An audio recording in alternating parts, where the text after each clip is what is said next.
د ملا هیبت الله په اړه تازه او نوی خبر راغی. د افغان نیوز قدرمنو لیدونکو پام وکړئ د نن ورځې تازه او مهم خبر ته.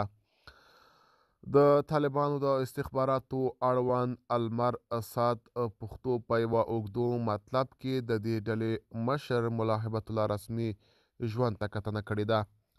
المر اسد د لیکوال محمد صادق طارق له قوله لیکلي ملا هیبت الله د سهار چای پر مهال د فتوی ځینې مهم مسایل مطالعه کوي یا هم د ځینو دندو او دفتري کارونو په اړه مهم اسناد مطالعه کوي.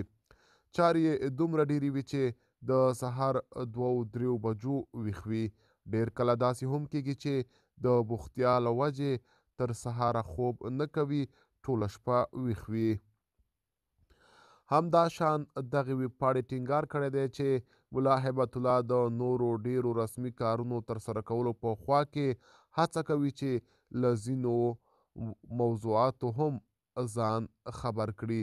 دا چې د طالبانو مشر له کومې لارې ورځني موضوعات تعقیبوي، المر سایه دې په هکله معلومات نه دي ورکړي.